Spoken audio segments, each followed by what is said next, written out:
As the hours stretched past midnight, Ethan lay alone in the old family cabin his grandfather had built decades ago, nestled deep within a forest that seemed to breathe its own eerie life. The cabin had sat empty for years, yet tonight he had felt compelled to sleep there, almost summoned by a need to confront a place that had haunted his childhood nightmares. The memories stirred as he lay awake, staring at the cracks in the ceiling and feeling that cold, electric crawl of fear from his childhood, an unwelcome sensation slithering up his spine. The silence was oppressive, thick, and tense, broken only by the occasional scratch and scurry of small forest creatures outside. Yet somehow, every sound felt amplified, unnatural, as if the walls were listening with him. Ethan shivered, remembering the stories his grandfather had told him.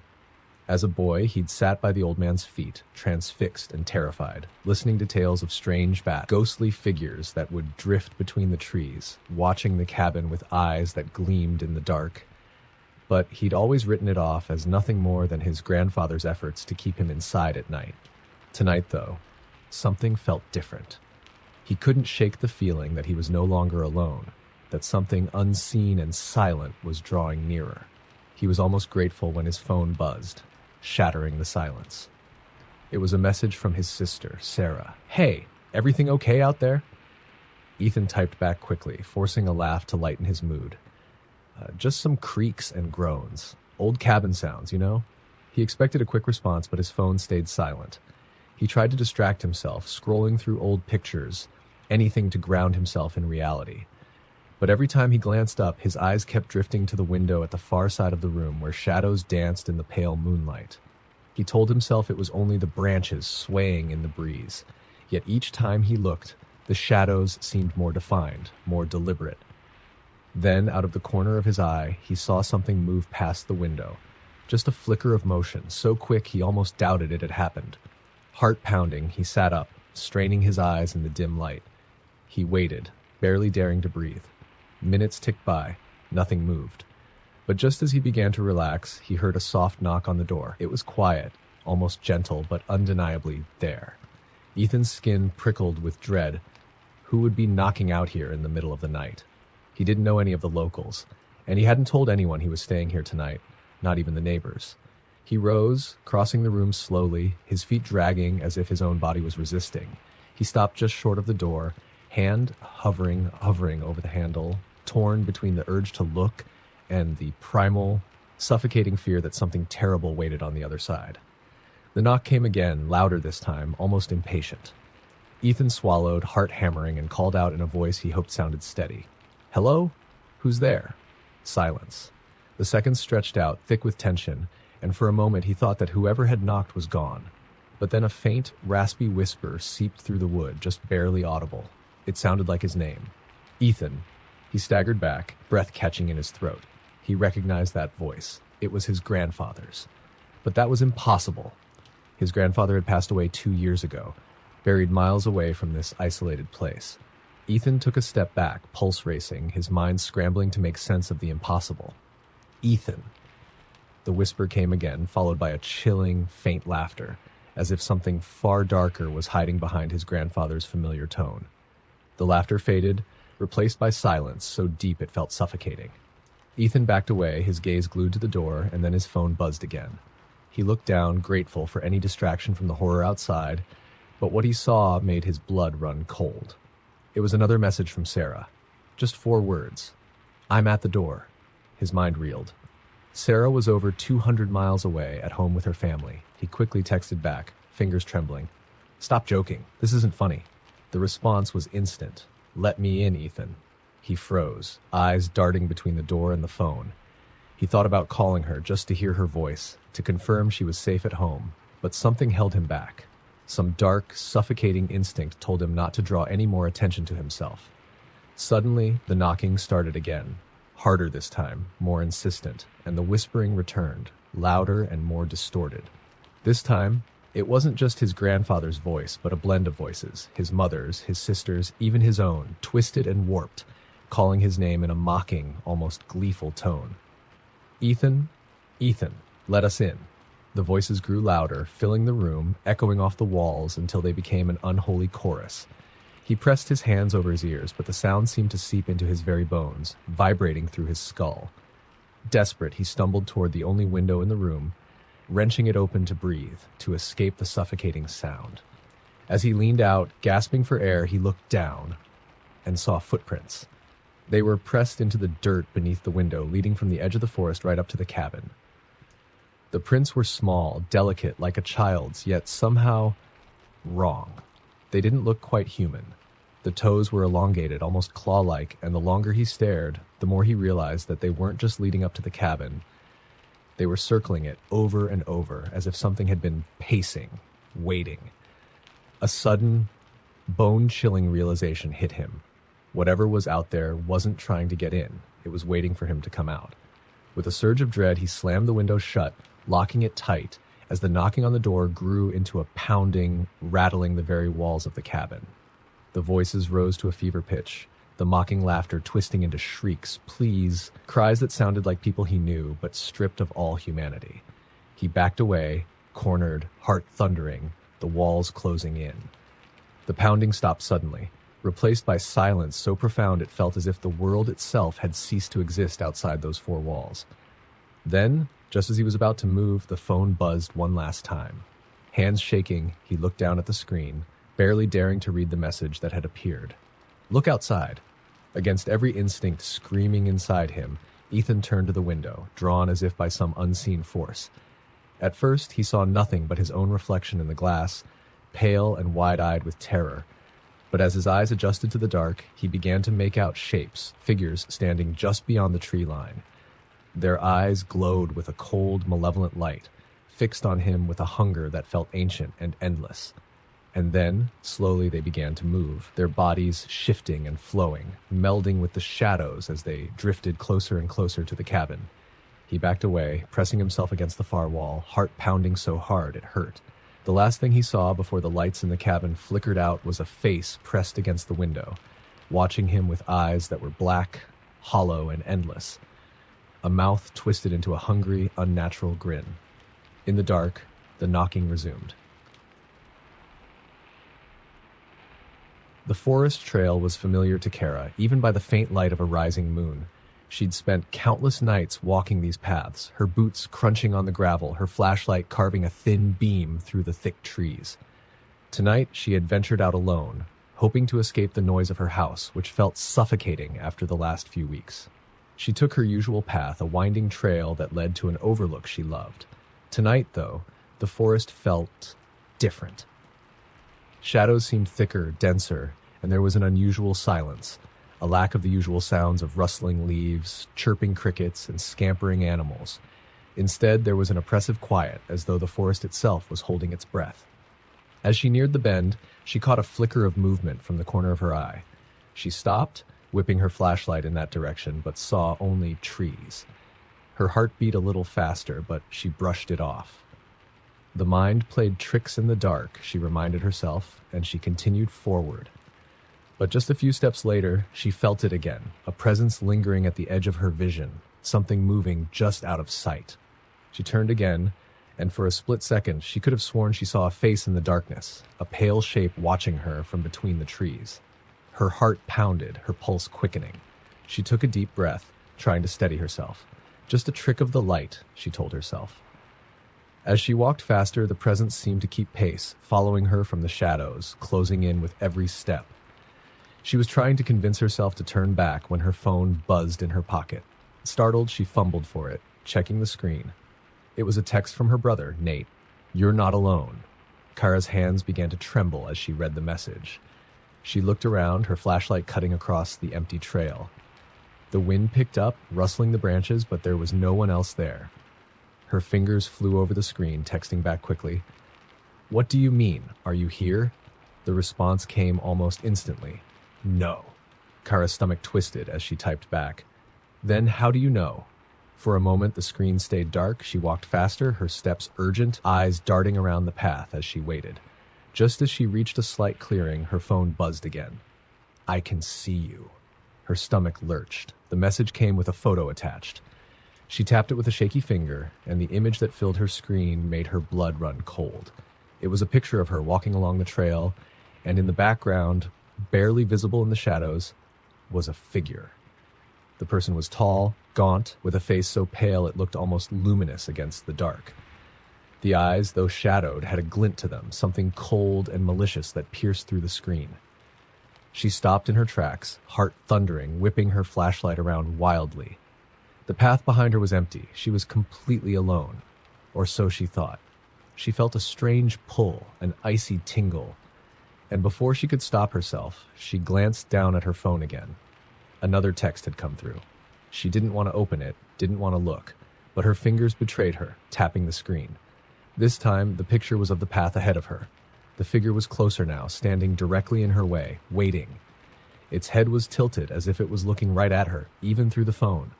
The text below read, "Turn around." She didn't dare. Every instinct in her screamed to run, to flee, to forget she had ever come here, but her feet felt cemented to the ground. It was as if an unseen force was holding her there, compelling her to obey. She wanted to scream, to call for help, but the silence around her felt alive, suffocating, swallowing every sound before it even escaped her mouth. Then, just ahead, she saw movement, a shape in the darkness, exactly where the figure had been in the photo. Her flashlight flickered, casting weak, erratic beams, barely enough to illuminate the path. She tried to keep her gaze forward, to block out the horror lingering just at the edge of her sight. But she couldn't resist. She stole a quick glance back at her phone, fingers shaking as she opened the newest message. "Look closer." She nearly dropped the phone. The image was of her own face, taken from inches away. Her eyes in the photo were wide with terror, her skin pale, and behind her head, just over her shoulder, she could make out the faint outline of that face again. Too close, too near, as if it were hovering inches from her. A breath of ice-cold air brushed against her ear. Kara's legs finally moved, breaking free of the paralysis that had held her. She ran, stumbling and tripping down the path, her flashlight bouncing wildly, the shadows stretching and warping around her. Her phone buzzed in her pocket, but she didn't dare look. She didn't want to know what else it might show. She reached the clearing at the trail's end, panting, her heart racing. She fumbled for her phone again, hands numb with fear. She opened her contacts, pressing her brother's name, desperate for his voice, for anything human to pierce the oppressive silence. The line connected, but only silence greeted her. "Nate," she whispered, her voice barely a breath. "Please, say something." There was a pause, and then a laugh. Soft at first, almost gentle, but it grew louder, more sinister, echoing in her ear like a dark promise. And then she heard the same words that had haunted her on the trail, coming through her brother's voice. "You're not alone."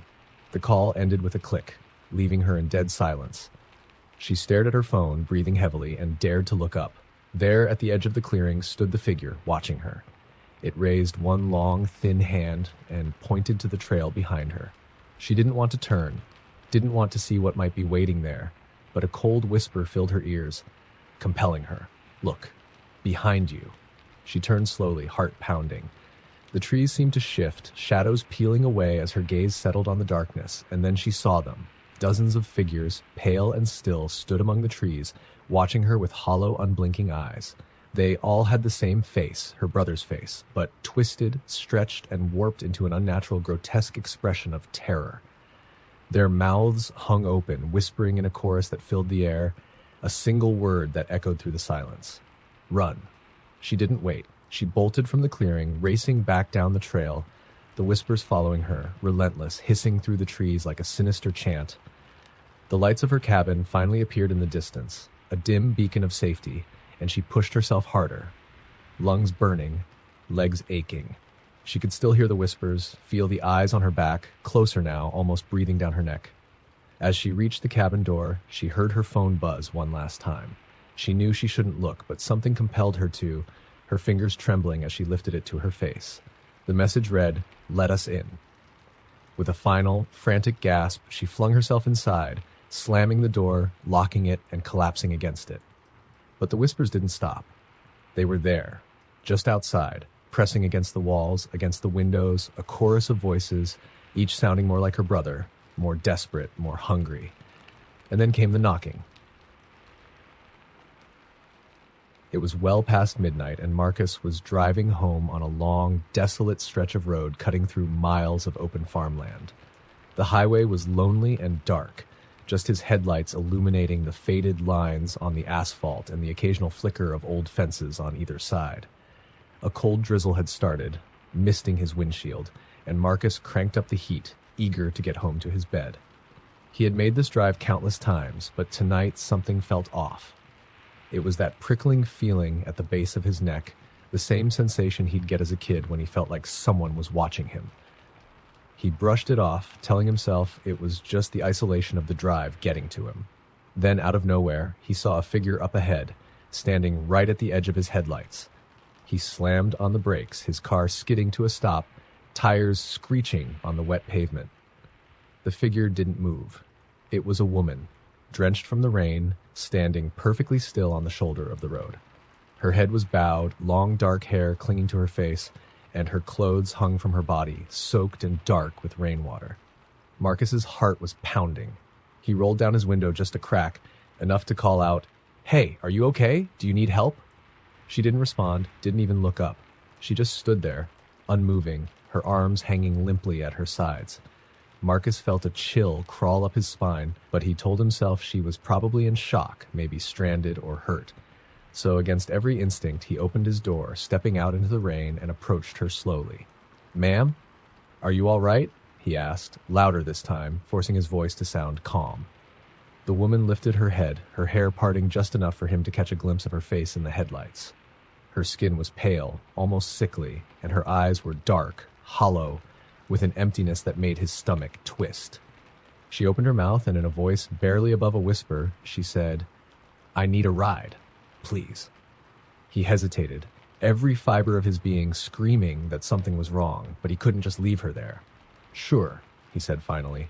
"I'll take you into town. It's only a few miles up the road." The woman didn't thank him, didn't even smile. She simply walked toward the passenger side and slid into the seat, staring straight ahead with that same empty expression. Marcus climbed back into the driver's seat, his hands trembling as he gripped the wheel. The woman didn't look at him, didn't say another word, just sat silently, staring out the windshield. He pulled back onto the road, the silence thick and heavy between them. The rain pattered on the roof, and he could feel the cold radiating off her like a draft, filling the car with an unnatural chill. He tried to make conversation, if only to break the tension. "So, were you stranded out there? Do you live nearby?" he asked, glancing at her out of the corner of his eye. She didn't respond, didn't even blink. Her face remained expressionless, eyes fixed straight ahead, and he felt the chill deepen, sinking into his bones. He gripped the steering wheel tighter, swallowing the growing sense of dread. Minutes passed in silence, the road stretching on, dark and empty. The rain seemed to intensify, hammering against the car, and a dense fog began to settle over the fields, swallowing the road ahead. He could barely see 10 feet in front of him, forcing him to slow down. That was when he noticed something in the rearview mirror, something that made his heart stop. There in the back seat, he saw a faint shape like a shadow or an outline. It was barely visible in the dim light, just a suggestion of a figure sitting behind him, staring back through the mirror. He blinked, sure it was a trick of the light, a reflection of the woman beside him. But when he glanced over at her, she was still sitting perfectly still, staring forward, seemingly unaware of what he'd seen. The shadowy figure remained, its outline growing clearer, more defined. It looked like another person, hunched slightly, watching him intently through the mirror with a cold, unsettling focus. His blood ran cold, his hands clenching the wheel. He wanted to pull over, to throw open the door and run, but the desolation of the road held him captive. He forced himself to keep driving, his eyes darting between the road and the mirror, his breath shallow, heart racing. And then, as suddenly as it had appeared, the figure in the mirror was gone. Marcus let out a shaky breath, almost laughing at his own paranoia, telling himself he was seeing things. But when he glanced over at the woman, he realized she was now watching him, her eyes dark and unblinking. "You shouldn't have picked me up," she said softly, her voice like the hiss of wind through dead leaves. Her face was still expressionless, her voice eerily calm. "Now he knows." "Knows what?" Marcus stammered, his voice barely a whisper, though he wasn't sure he wanted to hear the answer. The woman didn't reply. She just turned her head slowly, looking over her shoulder toward the empty back seat, as if she were expecting someone to be there. Her mouth twisted into a strange, almost pained smile. Marcus's heart pounded as he looked in the rearview mirror again. This time, the figure was unmistakable. A man, gaunt and pale, with eyes like black pits. He was sitting in the center of the back seat, staring at Marcus with an intensity that felt like a physical weight pressing down on him. The man's mouth opened slowly, stretching wider than seemed possible, his jaw unhinging to reveal a dark, endless void. His face remained blank, as if he were merely mimicking a scream rather than actually producing sound. But in the silence, Marcus could feel it. A screaming sensation that filled the car, pressing against his skull, clawing into his mind. Marcus's vision blurred as his hands tightened on the wheel, fighting to stay on the road. He could feel his consciousness slipping, the world growing dim, as though that void in the back seat were pulling him in, draining the life from him. "Stop the car," the woman whispered beside him, her voice cutting through the haze. It's the only way. He didn't want to face whatever nightmare waited outside, but he could feel himself slipping, his mind sinking deeper into that endless, screaming void. With a last, desperate effort, he slammed on the brakes, the car skidding to a stop on the wet road. The second the car stopped, the woman opened the door and stepped out, disappearing into the darkness without a word. Marcus sat there, gasping for breath, gripping the wheel so tightly his knuckles turned white, his eyes fixed on the empty back seat in the mirror. The shadowy figure was gone. He sat there for what felt like hours, waiting for his heartbeat to slow, for his breathing to steady. The fog began to lift, and he could see the road stretching out before him, empty and desolate, the rain finally starting to let up. Summoning the last of his courage, he forced himself to look around, scanning the road and the fields. But there was no one. The woman, the man.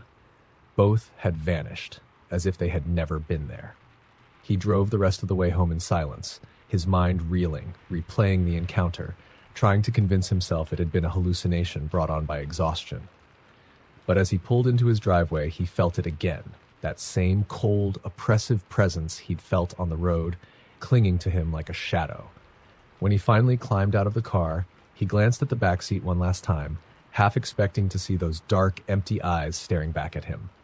The back seat was empty, but etched into the condensation on the window was a single word, scrawled in jagged, crooked letters. Soon. In that moment, Marcus understood. Whatever he had picked up on that road hadn't left him. It was there, lingering in the shadows, waiting. And it was only a matter of time.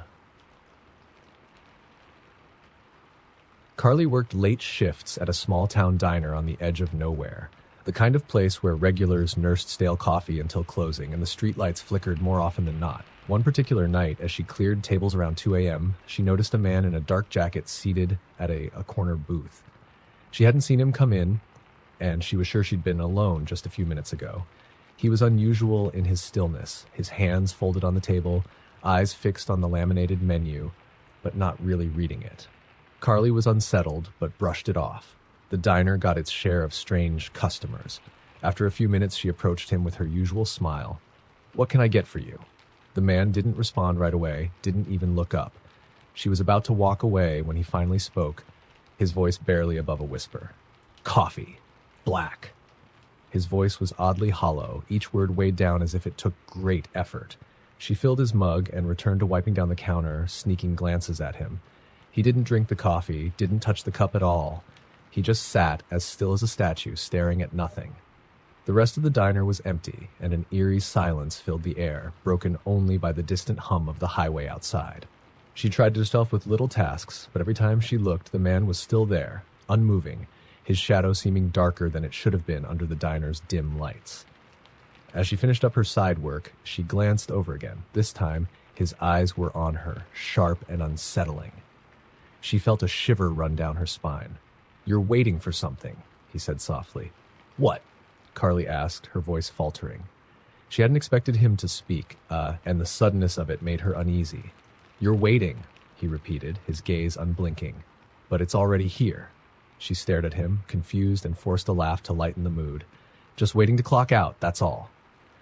The man's face didn't change. He stared at her with an intensity that felt almost invasive, like he was seeing through her. She turned away quickly, feeling her heart pound. She started mopping the floor to keep busy, trying to shake the prickling sensation creeping up her spine. When she looked up again, he was gone.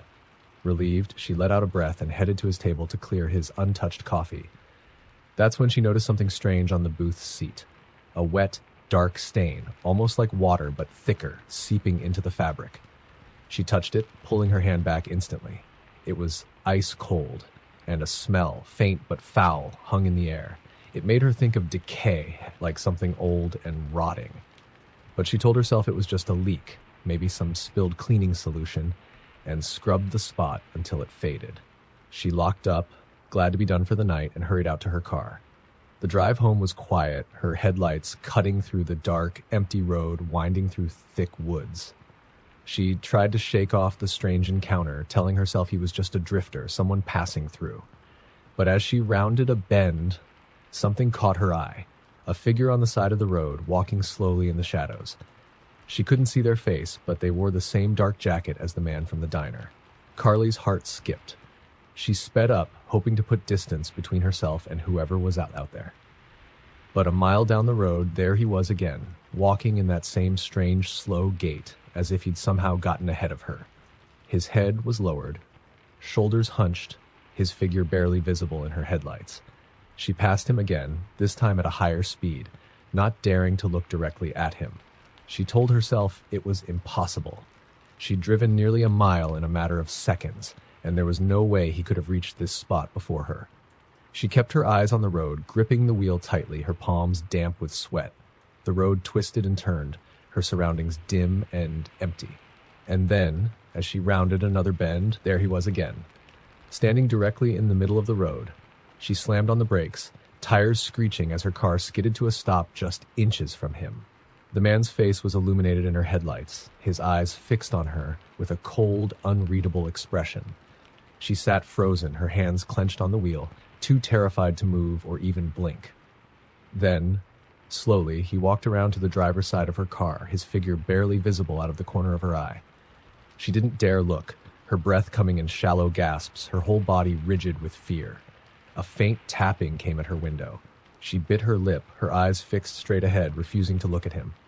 "You can't escape," he whispered, his voice muffled but clear through the glass. "It's already here." She squeezed her eyes shut, her heart racing, praying he'd leave. But the tapping continued, insistent, slow, rhythmic. When she finally dared to look, he was gone. She let out a shaky breath, her hands trembling as she put the car in gear and sped off. Her eyes darting between the road and her rearview mirror, half expecting him to be there, watching her. But the road remained empty. When she reached her apartment, she rushed inside, locking the door behind her, her heart pounding. She tried to shake off the encounter, but the words lingered in her mind. "It's already here." Exhausted, she collapsed into bed, desperate for sleep, hoping the nightmare would end with the night. But as she lay there, staring into the darkness, she heard a faint tapping. Soft, deliberate, coming from her window. Her apartment was on the 3rd floor. When Mark inherited his grandfather's house, he was both curious and hesitant to visit. He hadn't known the man well, only vague memories of a stern face and the heavy silence that hung around him like a shadow. The house was old, sitting on a remote stretch of forested land with no neighbors for miles. Despite his misgivings, Mark decided to go see the place for himself, planning only a quick stay.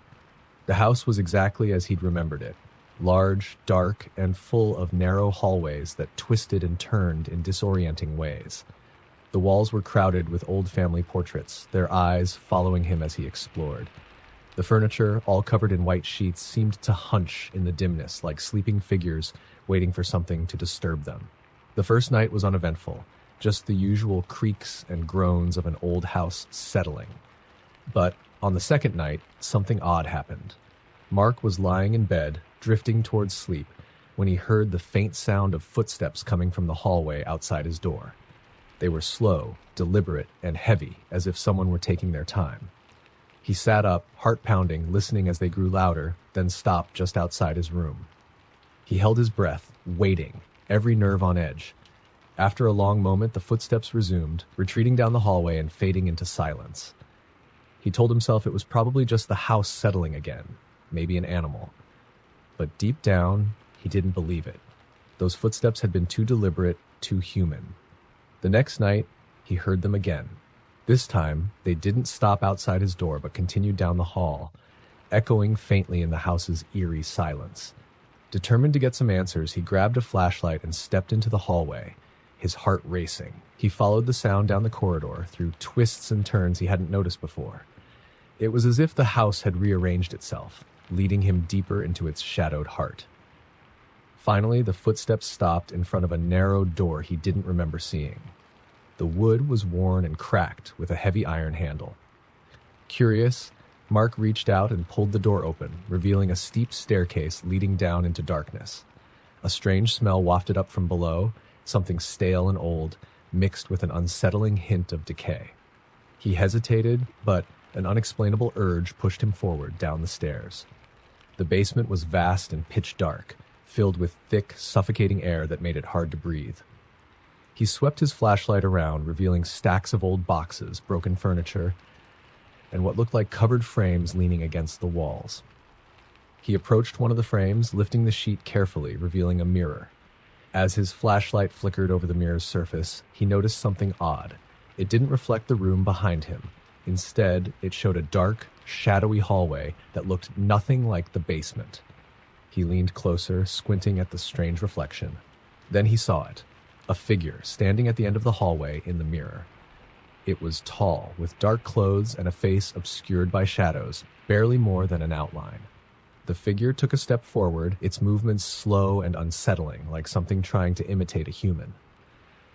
Mark stumbled back, nearly dropping the flashlight. But when he looked behind him, the basement was empty. He turned back to the mirror, heart hammering, and saw that the figure was closer now, almost halfway down the hallway. He backed away, but his gaze was locked on the mirror, morbid curiosity holding him captive. The figure stepped closer, its face coming into focus. A face that looked like his own, but warped and twisted, with dark, hollow eyes and a mouth stretched into an unnatural, malicious grin. He felt a chill spread through his body as he realized it wasn't just a reflection. This thing was watching him, studying him, as though deciding how best to step through the glass. Panicking, he threw the sheet back over the mirror, but as he turned to leave, he heard it, a faint, scratchy sound like nails scraping against glass. He glanced back, seeing the sheet shift slightly as though something were pressing against it from the other side, trying to push through. He backed away slowly, his breath quickening, feeling the urge to run but too afraid to turn his back on whatever was in that mirror. Then he heard it, a whisper, faint but unmistakable, coming from the covered mirror. "Let me out." The words were soft, almost pleading, but there was something dark and eager in them, a hunger that made his skin crawl. He shook his head, terror gripping him, but the whisper grew louder, more insistent. "Let me out, Mark. I've been waiting for you." How did it know his name? His mind raced, scrambling for an explanation, but he couldn't think straight.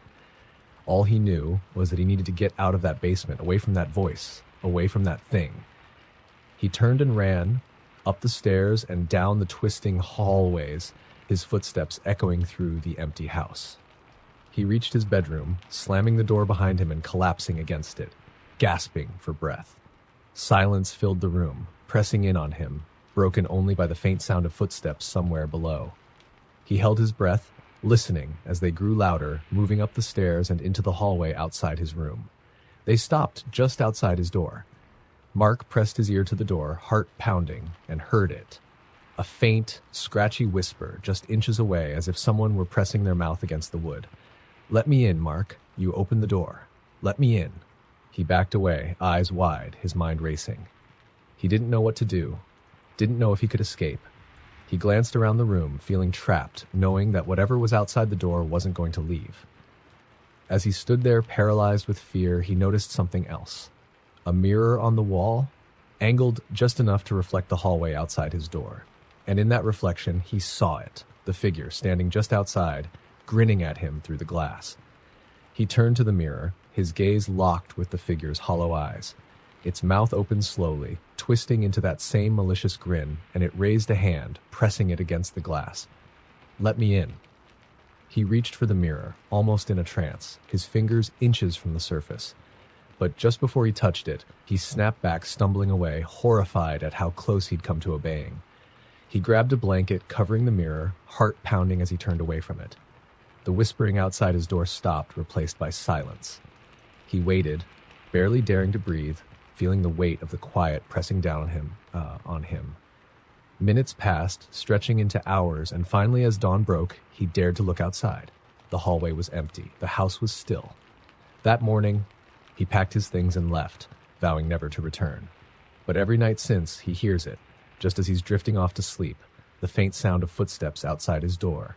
And sometimes, in the dark silence, he hears a voice, scratchy and soft, whispering from the edges of his dreams.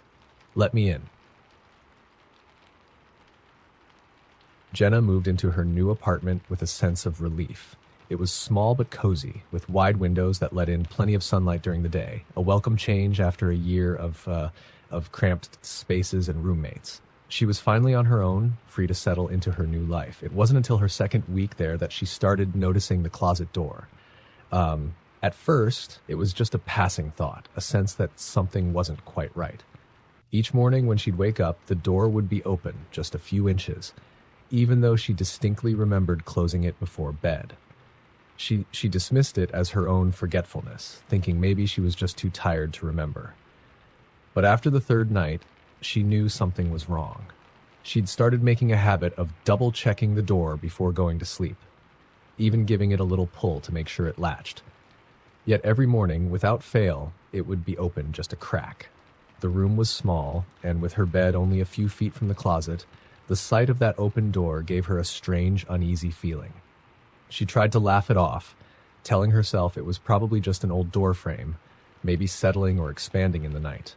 But she started feeling watched, as if something were on the other side, waiting. Then, one night, she decided to test it. Before going to bed, she placed a chair in front of the closet door and set a small stack of books on the seat, blocking the door completely. She felt a strange satisfaction as she crawled under the covers, confident that the books and chair would prove, once and for all, that she was just being paranoid. But when she woke up the next morning, her heart sank. The chair was still in place, and the books were stacked neatly on the seat. Yet, the closet door was open, just a few inches, as if it had moved on its own, slipping silently past her makeshift barricade. A chill ran down her spine. She knew she hadn't moved it, and she didn't have an explanation. That day, she tried to brush it off, focusing on work, telling herself it was probably just her mind playing tricks. But the feeling of dread lingered, gnawing at her thoughts. That night, she lay awake, staring at the door, feeling more unsettled than ever. The hours dragged by, and just when she was on the edge of sleep, she heard it. A faint, scraping sound, like something brushing against the inside of the closet door. Her heart pounded, and she held her breath, listening as the sound continued. A soft, slow scratching that seemed to grow louder, like fingernails raking against wood. She wanted to look, to reassure herself it was nothing, but fear kept her rooted in place. Her eyes locked on the ceiling, and then, in the silence, she heard it. A voice, barely a whisper, so soft she almost thought she'd imagined it. "Jenna." It was low and hoarse, a voice that sounded ancient, like it had been buried under layers of dust and decay. Her blood ran cold, and she clamped a hand over her mouth, afraid even to breathe. The scratching stopped and the silence stretched on, heavy and suffocating. Jenna forced herself to look at the door, her heart pounding so loud she was sure it would give her away. The door was still slightly open, that thin line of darkness between the frame and the door just wide enough to suggest a sliver of shadowed space beyond. She stayed that way until morning, her eyes wide open, unable to sleep. The next day she told herself it had been a nightmare. She hadn't slept well in weeks, and she was sure it was her imagination, exhaustion manifesting in strange ways. Still, she couldn't shake the feeling of dread that lingered, the memory of that whispered voice calling her name. That night, she took extra precautions, piling her heaviest books against the closet door, setting her laundry basket on top, and finally dragging a small table over for good measure. She lay in bed, staring at the barricade, and convinced herself she'd sleep through the night, that nothing would happen. But just after midnight, she awoke to the familiar scraping sound. Her stomach clenched as she realized it was louder this time, like whatever was inside was pushing harder, trying to force its way out. The voice returned, whispering her name again and again, each call softer, more insistent. "Jenna, let me out?" She pulled the covers over her head, squeezing her eyes shut, willing the sound to stop. But the voice continued, closer now, as if it were right beside her, just beyond the thin walls of the closet. The next morning, she woke to find the books and laundry basket pushed aside, the closet door ajar as usual, revealing only darkness beyond. Terrified, she tried everything she could think of. She even nailed the door shut, hammering nails into the wood, sure that nothing would be able to move it. But each morning, the door would still be open, just a few inches, as if something was testing its limits, finding a way through, no matter what she did. Finally, out of desperation, she called a locksmith and asked them to replace the door with a solid locked frame.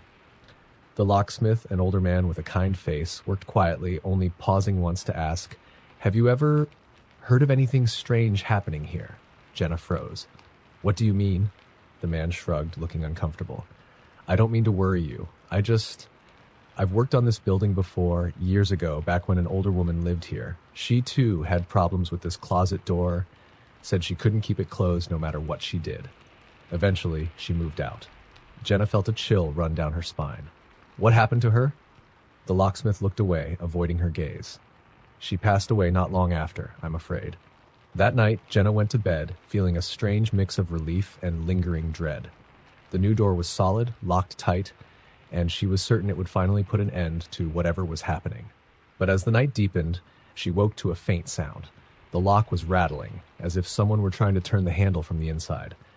She watched, frozen in terror, as the doorknob turned, struggling against the lock, the metal clinking softly in the darkness.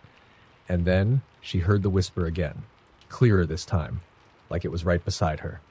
"Let me out, Jenna. Let me out."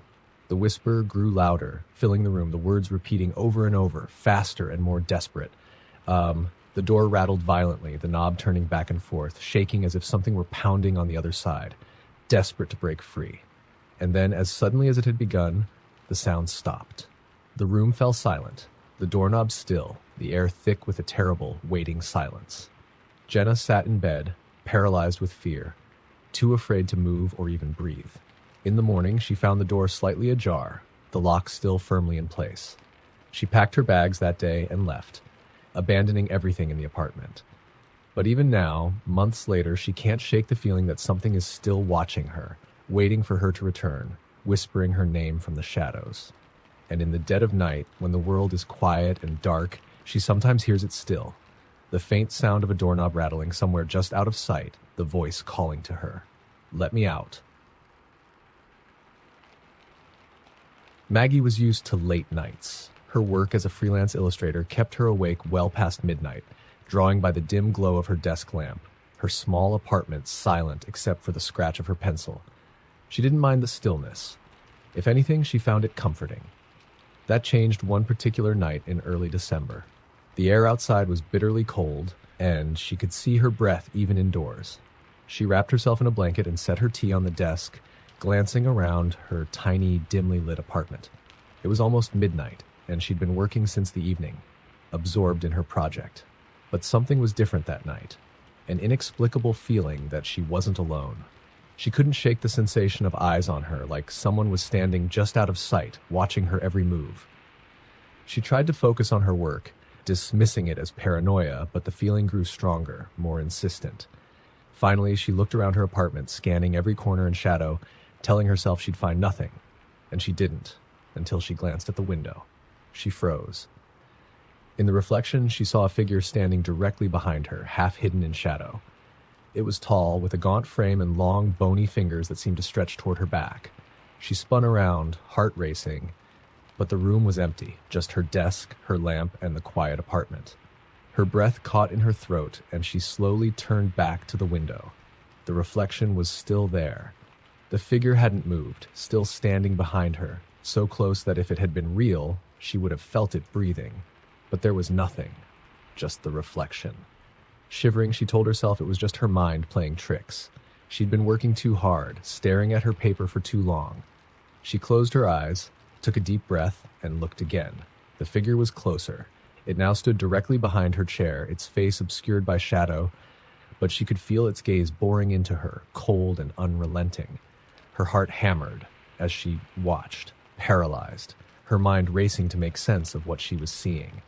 She slowly raised her hand, waving it behind her in a desperate attempt to feel something solid, but there was nothing, just empty air. But the figure moved. She watched in horror as it leaned forward, its face drawing nearer, closer to the back of her head. A chill ran through her body like an ice-cold breath brushing against her neck.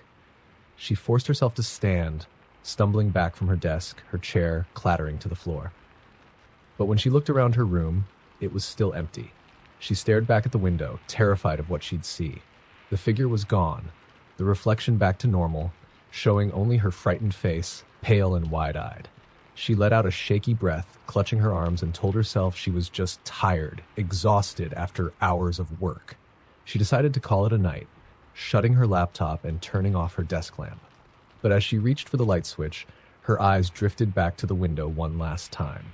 Her reflection stared back at her, but something was wrong. Her face in the glass didn't match her movements. It was still, its wide eyes staring at her, mouth slightly open as if it were about to speak. She raised her hand, feeling the cold sweat on her forehead, and her reflection did nothing, just stood there watching her with an expression that seemed almost hungry. Her skin prickled, and she stepped back, afraid to take her eyes off it. Her reflection tilted its head, eyes narrowing, that same eerie smile twisting across its lips. She tried to scream, but her voice caught in her throat, terror freezing her in place. The reflection raised a hand, pressing it flat against the glass as if it were on the other side, and she watched as it leaned closer, its lips moving, mouthing words she couldn't hear. It mouthed her name. Maggie. Her heart pounded as the reflection's hand moved, sliding down the glass as though it were trying to push through. She turned and bolted, grabbing her keys and running out of the apartment, slamming the door behind her. That night, she slept at a friend's house, too afraid to go back. She avoided her apartment for days, convinced she'd imagined it, but the memory of that figure, of that reflection, haunted her every thought. Finally, after nearly a week, she returned, hoping time had lessened the fear, convincing herself it was just exhaustion. The apartment was just as she'd left it, her chair still overturned, her sketchbook open on the desk. She took a deep breath and set her things down, trying to ignore the lingering chill in the air. But as by the window, she caught a glimpse of her reflection out of the corner of her eye, and her heart dropped. There it was, her own reflection, smiling at her, eyes wide and unblinking, staring back with that same hungry expression. She froze, unable to move, her mind reeling, trying to understand. Then, slowly, she watched as her reflection raised a finger to its lips, mimicking a shushing gesture. And before her eyes, it mouthed 3 words, clear and deliberate, "Let me in." The room filled with an icy stillness, the air thick with a heavy, oppressive silence. She stumbled backward, too afraid to look away, and the reflection simply stood there, watching her, its face calm and predatory. She fled that night, leaving the apartment and never returning. She couldn't bring herself to speak of it, the experience too surreal, too horrifying to share. She moved, tried to forget, but every time she passed a mirror or a darkened window, she couldn't help but glance at her own reflection, half expecting to see that smile staring back at her. And sometimes, in the dead of night, when she's alone, she hears it, the faint sound of her own voice, whispering her name from the glass, soft and patient. Lucy had just moved into her new place, an old 2-story Victorian house that she'd rented out on a whim. It was full of character, with creaky wooden floors and rooms that seemed to stretch endlessly. She thought it would be the perfect place to start fresh after her last relationship ended badly. The house was far too big for one person, but she found comfort in its vastness, feeling a strange sense of freedom. The first few nights were peaceful. Lucy was still unpacking, arranging her things and settling in. She didn't mind the late nights. She'd gotten used to them, staying up late with books or catching up on her favorite shows. It wasn't until the 4th night that she noticed something odd. Around midnight, as she was heading to bed, she heard the faint sound of footsteps on the stairs. They were soft, almost hesitant, as if someone were carefully creeping up each step. She paused, thinking maybe it was the old house settling, but the sound was unmistakable, footsteps, slow and deliberate, moving closer to the landing outside her bedroom. She held her breath, listening as they stopped just outside her door. She waited, heart racing, but there was nothing else, just silence pressing in on all sides. After a few minutes, she convinced herself it was her imagination, that it must be the house. But sleep didn't come easy that night. The next evening, it happened again. Just after midnight, the same slow footsteps made their way up the stairs, one by one, as if someone were taking their time, making sure she could hear them. They stopped just outside her door, lingering for what felt like an eternity before fading back down the steps. Lucy began locking her bedroom door every night. It wasn't much, but it gave her a small sense of security. Yet each night the footsteps returned, stopping just outside her door, waiting. The air would grow thick, heavy with an uneasy silence, as if whatever was out there was deciding whether to come in. One night, she couldn't take it anymore. She waited, tense and breathless, until the footsteps reached her door, and then she called out, "Hello, who's there?" There was no answer, just a long, agonizing silence, followed by a soft tapping on her door like someone gently knocking. She backed away, heart pounding, her voice barely a whisper. "Please, go away." The tapping stopped. The footsteps retreated down the stairs, disappearing into silence. She barely slept that night, and in the morning she decided to do some investigating, thinking maybe the house had a rodent problem or a neighbor's cat had somehow slipped inside. But there was nothing. No tracks, no signs of intrusion. Everything was as it should be, and Lucy tried to shake off the feeling of dread, telling herself it was just her nerves. She was alone in a big, strange house. That was all. Then, one night, something changed. The footsteps came again, just after midnight, but this time they didn't stop outside her door. She heard them continue down the hallway, moving away from her room, and she felt a strange relief, thinking maybe whatever it was had finally left her alone. But then, from somewhere down the hall, she heard a door creak open, followed by the faint sound of something dragging across the floor, a slow, shuffling sound that sent a chill through her body. She lay frozen in her bed, listening as the sound grew closer, filling the silence with an eerie, rhythmic scrape. Then she heard it, a soft, rasping breath, like someone gasping for air, coming from just outside her door. She held her breath, her body rigid, praying it would go away. But the sound grew louder, more frantic, until it sounded like it was right outside, pressing against the door. A low, guttural whisper slipped through the crack beneath her door. "Let me in." She felt a cold wave of fear wash over her, every muscle in her body tense, her heart pounding. She didn't dare respond, didn't dare move, but the whisper came again, pleading, desperate. "Let me in." The doorknob rattled, the sound sharp and urgent, as though whatever was on the other side was trying to force its way in. She clamped a hand over her mouth, stifling a scream as the rattling grew more violent, the door shaking in its frame. She thought it would break, thought whatever was on the other side would burst through. And then, as suddenly as it had started, it stopped. Silence fell, thick and suffocating. She listened, every nerve on edge, but there was nothing, just the quiet darkness pressing down on her. She stayed awake until dawn, afraid to even look at the door, afraid of what she might see. The next morning, she decided she couldn't stay in the house another night. She packed her things in a hurry, not caring about the mess she left behind.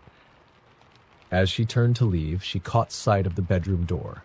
The doorknob slightly twisted, the wood around it splintered, as if something had tried to force it open from the other side. But the most chilling part was what she found on the floor just outside her door. A single, dusty footprint, far too large to belong to any human, with long, thin toes that left deep impressions in the carpet.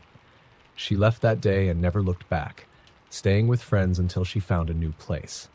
The house remained empty for years, and whenever she passed by, she couldn't help but feel a shiver run down her spine, remembering those footsteps, that voice, the way it had waited just outside her door, night after night. Even now, when she's alone at night, she sometimes hears it, a soft, pleading whisper calling to her from the shadows. "Let me in." James didn't believe in ghosts, not really. But he loved old things, and the farmhouse he'd bought at a bargain price was full of history. It stood alone at the edge of town, surrounded by tall trees and fields, with a long, winding dirt road winding dirt led up to the front door. It had charm, he thought, a comforting, rustic feel. So he bought it, fully intending to fix it up and live there in peace. The first night was fine, though it took him hours to fall asleep. The house was full of strange sounds, the creak of the wood, the whisper of the wind through the old windows, the faint groan of pipes somewhere in the walls. He told himself it was normal, that old houses make noises, and eventually he drifted off. But over the next few days, he started to notice something odd. No matter how many times he locked the back door, it would always be open in the morning. He would lock it before bed, double-check it, and even leave objects in front of it so he'd hear if someone opened it. Yet every morning, he'd wake up to find it slightly ajar, as if someone had slipped inside and left it open. By the end of the first week, he was getting anxious. He convinced himself it was nothing, maybe a draft or an old door that wouldn't latch right. But the feeling of being watched gnawed at him, growing stronger each night. He started sleeping with a light on, trying to shake off the creeping sense of dread. Then, one night, he heard it. He was lying in bed, staring at the ceiling, listening to the usual creaks and groans of the house, when he heard a sound that froze him in place. It was soft, almost imperceptible, like someone breathing, but not quite. It was a slow, drawn-out sigh coming from the hallway just outside his bedroom door. He held his breath, heart racing, straining to listen. Then came the faintest sound of footsteps, dragging lightly across the floorboards, stopping right outside his door. A long silence followed, so quiet he could hear his own heartbeat. He felt a chill crawl up his spine, but he told himself it was just the house, just his imagination. Then, very slowly, the doorknob turned. James sat up, staring at the door, waiting for it to open, but it never did. The knob twisted, as if someone were testing it, then stopped. He didn't move for what felt like hours, eyes fixed on that door, waiting for something to happen. But nothing did, and eventually he drifted into a restless sleep, too exhausted to stay awake. The next day, he tried to brush it off, telling himself he'd imagined it, that it was probably just the old house settling again.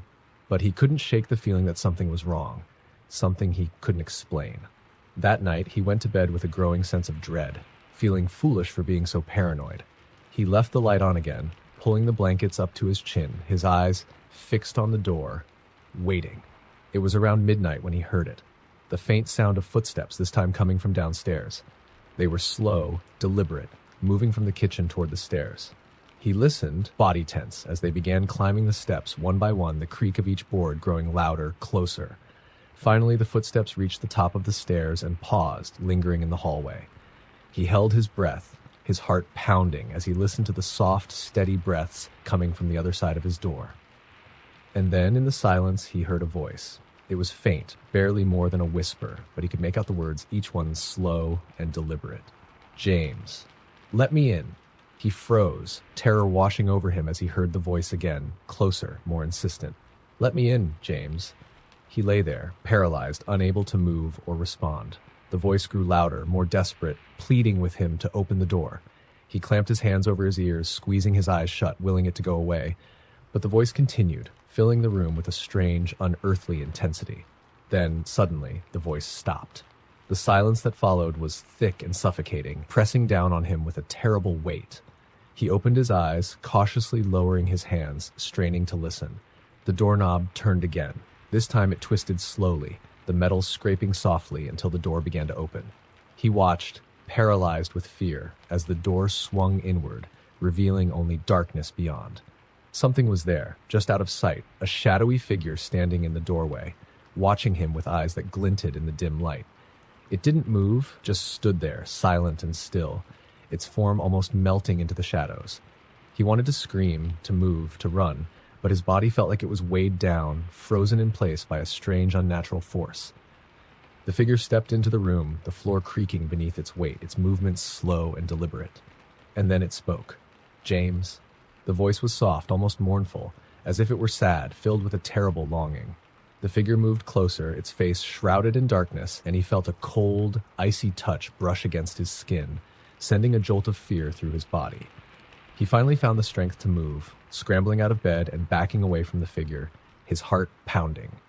But no matter how far he moved, the figure stayed with him, its presence pressing down on him like a heavy, suffocating weight.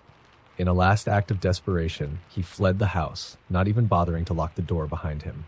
He drove until dawn, not daring to look back, his mind reeling with terror, unable to comprehend what he'd seen. When he returned to the house the next morning, everything was as he'd left it. But there, on his bedroom floor, he found a single footprint, a large, smudged impression of something not quite human, as if something had left its mark in the dust. He never stayed in the house again. To this day, he can still hear that voice in his dreams, calling to him, pleading with him to open the door, its words echoing in his mind, "Let me in, James, let me in." Kara had never been afraid of the dark. As a nurse, she often worked night shifts and grew comfortable in quiet, dimly lit hospital rooms. But after years of working at St. Gabriel's, there was one patient she would never forget. It was a few years back when she first started working there. An old man was brought in one stormy night, found unconscious on the street. He had no identification, no family, and no memory of who he was. They called him Mr. Black, after the tattered black coat he wore when he was found. Mr. Black was quiet, barely spoke, and when he did, his voice was hoarse and hollow, each word slow and strange, as if he hadn't spoken in years. He would stare out the window, his gaze fixed on something far in the distance, a shadow in his eyes that made Kara uneasy. No matter how late, he was always awake, just staring, barely blinking. One night during her shift, Kara was checking on her patients. She reached Mr. Black's room and paused, noticing his bed was empty. Her heart skipped a beat, wondering how an old man, frail and barely able to walk, could have wandered off. But then she saw him. He was standing in the corner of the room, staring at the wall, his back to her. She exhaled in relief, stepping inside, but her relief faded as she noticed his posture. Rigid, unnatural, like he was frozen in place. "Mr. Black?" she called softly. He didn't respond, didn't even move. She took a hesitant step forward, her skin prickling as she got closer. Something felt wrong. The air was thick, heavy, with a strange, almost metallic smell that made her throat feel dry. She reached out to touch his shoulder, and at her touch, he finally turned, slowly, his movements stiff and awkward. His face was pale, his eyes dark and empty, like black pits staring into nothing. A faint, twisted smile played on his lips, one that didn't reach his eyes. "What are you looking at, Mr. Black?" she asked, forcing her voice to stay steady. His lips parted, and in that same hoarse, empty voice he whispered, "They're coming." A chill ran down her spine, but she forced a small smile. "Who's coming?" But he only repeated, "They're coming," his voice softer this time, almost a hiss. Kara felt a strange, creeping sense of dread. She was used to patients with dementia, hallucinations, but there was something different about this man, something that felt wrong. She gently led him back to his bed, his body stiff and cold to the touch, like he'd been standing in the rain all night. She tucked him in and left the room, unable to shake the unsettling feeling that lingered in the air. That night, she couldn't stop thinking about him. When she closed her eyes, she saw his face, that eerie smile, those hollow eyes staring into nothing. She decided to check on him again, just to ease her mind, make sure he was all right. But when she returned to his room, she froze. Mr. Black was lying in bed, but he wasn't alone. There, at the foot of his bed, stood a figure, shrouded in darkness, its face obscured by shadow. The figure was tall and thin, unnaturally so, with long arms that hung at its sides, fingers twitching in the dim light. Kara's breath caught in her throat, her heart pounding as she tried to make sense of what she was seeing. She blinked, telling herself it was a trick of the light, but the figure didn't disappear. It stood there, motionless, as if watching Mr. Black, waiting. She stepped back, fear gripping her, but as she moved, the figure's head slowly turned, its gaze shifting to her. Though its face was hidden, she felt its eyes on her, cold and unfeeling, a gaze that cut through her, leaving her paralyzed. Then, without a sound, the figure melted into the shadows, disappearing into the darkness of the room. Kara stumbled back, her mind reeling, unable to comprehend what she'd just seen. She turned and ran down the hall, heart racing, her mind filled with images of that figure, its long, bony limbs, the way it had stared at her with eyes she couldn't see. She didn't go back to Mr. Black's room for the rest of the night. She sat in the break room, trying to calm herself, but the image of that shadow lingered, burned into her mind. When morning came, she found the courage to return, hoping it had all been a nightmare. But when she entered the room, she found Mr. Black lying perfectly still, his face frozen in that same twisted smile. His eyes were open, staring blankly at the ceiling, empty, hollow. He was dead. The doctors couldn't explain it. There were no signs of distress, no apparent cause. He'd simply, as if something had taken the life out of him. After Mr. Black's death, Kara tried to move on, tried to convince herself that what she'd seen that night was just a trick of the mind, exhaustion from too many night shifts. But strange things started happening around the hospital after that. Other nurses began reporting strange sightings. A dark figure at the end of hallways, shadows that moved when no one was there, the feeling of someone watching them. And every now and then, she'd hear whispers among the staff, stories of patients who'd seen the same figure before they died, always standing at the foot of their beds, waiting. Kara left St. Gabriel's shortly after, unable to shake the feeling that something sinister lingered in those halls, something that had followed her home. Even now, she sometimes wakes in the middle of the night, feeling that cold, hollow gaze on her. And in the silence of her bedroom, she hears his voice, faint and distant, as if from another world. They're coming.